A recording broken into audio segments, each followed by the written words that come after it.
Okay, so today we will be going to a local supermarket here in South Florida called Bravo. Here we'll be picking up some top sirloin cap, better known as punta in Venezuela, or picanha, the Brazilian word for it, and some shrimp. Essentially, what we will be doing is a traditional dish that my family and I do. It consists of grilling the top sirloin cap and the shrimp. This is just like a regular recipe, and I have chosen this one because it's what my family and I usually do for a barbecue. Non-meat ingredients included would just be salt for the meat to give it a bit more flavor, and some butter and garlic sauce for the shrimp, also to add flavor to it as well. One thing very unique I will be doing later on in the video while cooking the meat is searing it, which essentially traps all the juices inside. So to get started, we're gonna head to Bravo first to get the meat and things we need to complete the dish. Done? ¿Cómo lo precio? ¿Saben ahí, no? 7. Oh, video too.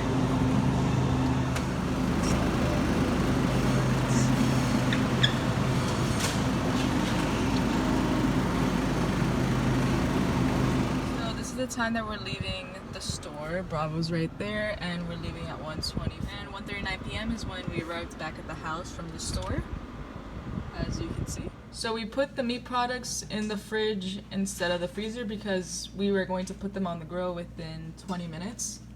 And here is the refrigerator temperature. 3 is pretty much the moderate temp for refrigerator. So this shrimp was packaged in a plastic bag kind of way. It was packaged at the retail market because I saw them do it, and it has the Bravo sticker right on it. So this piece of meat seems to be packaged as well as Bravo. It's vacuum sealed, and it also has the Bravo mark right on it.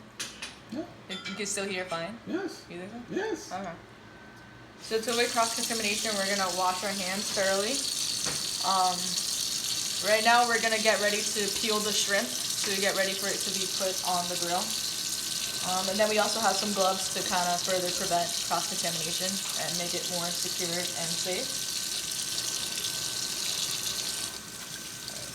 As I'm doing this, the meat is still in the fridge at about 38 degrees Fahrenheit.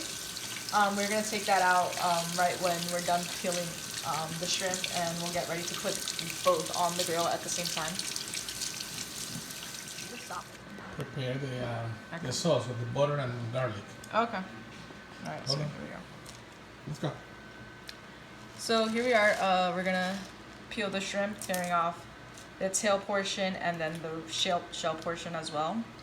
After this, we're gonna prepare the sauce with the butter and garlic to give it more flavor and to also help the cooking process, which would probably go under the category of moist heat cooking because you are adding some liquid to help the cooking process. So here we are washing the cutting board, which we're going to use for the meat and the shrimp. And then we'll also be cleaning the knife and what is this called? A spork? And a fork that we're going to be using to cut the meat and to turn it on the grill and everything.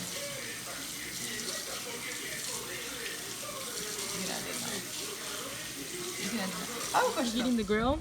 It's over 700 degrees, so no microorganisms or bacteria is definitely making out of it. I just want to put as a disclaimer, before we put the meat on the grill, we did clean it, but my cameraman kind of did not record it because he doesn't know how to use an iPhone apparently. But I promise you we did clean it. Okay, so now we're gonna do the beef portion of it. This is, as you can see here, the beef picanha prime. This is the Brazilian name for it. It's actually a top sirloin cap, which is the rump area of the cow. And as you can see, it has a lot of fat, giving it a lot of flavor. And it's tender because it's not a locomotion limb. So it's just a supportive kind of limb, and that is tender in itself. So we're just gonna move it right to the grill, and this is the dry cooking method straight from there to the grill. Recipe that we're doing for the beef and everything, it's more like a homemade recipe.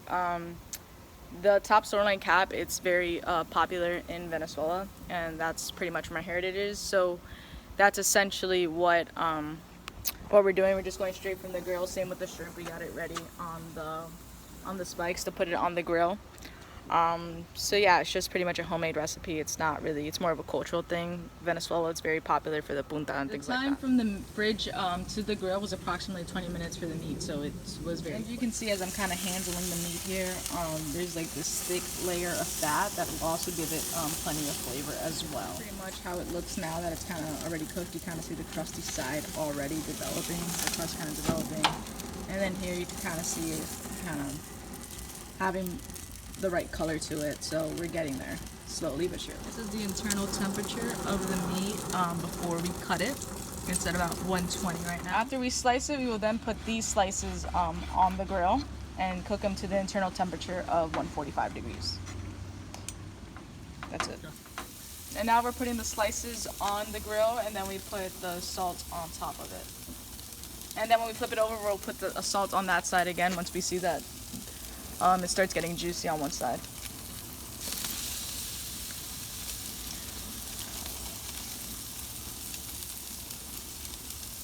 Juicy part, that means that the juices are coming out and it's ready to be flipped. And then once you flip them, then we'll put salt on that side that's just been flipped. You can stop now. Here you can see the internal temperature of 1. It's going to be about 160. It takes longer. We waited until the last batch of the slices were on the grill to put the shrimp on there. And here we got the garlic and butter sauce that we're gonna smear on top of the shrimp.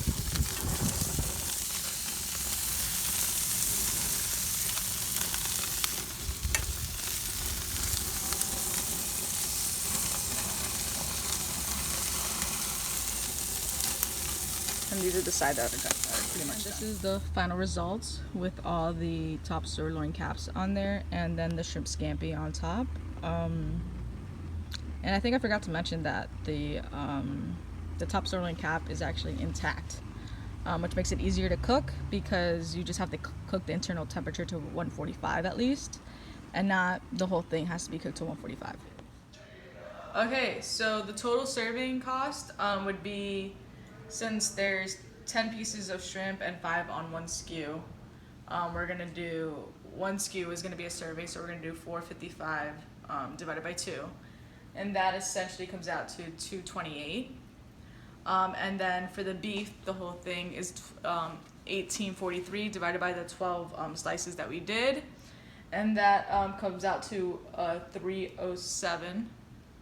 And then we actually comes out to 153, and then we times that by 2 because 2 beefs are going to be a serving, and that comes out to 307 plus the 228. The whole thing comes out to $5.35 per serving. These are the leftovers.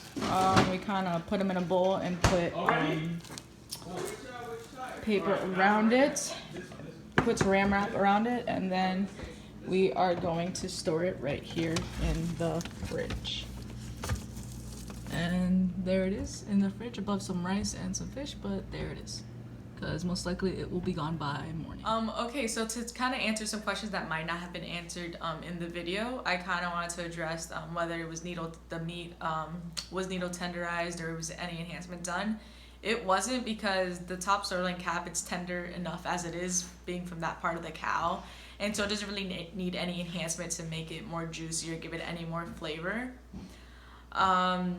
And also, like, just to wrap up, the cooking methods that we did use was the dry cooking method for the meat, and then I guess a little bit of moist cooking method for the shrimp, because you did add the butter and garlic sauce, so it kind of did add a little bit more flavor and a little bit more kind of water content to it.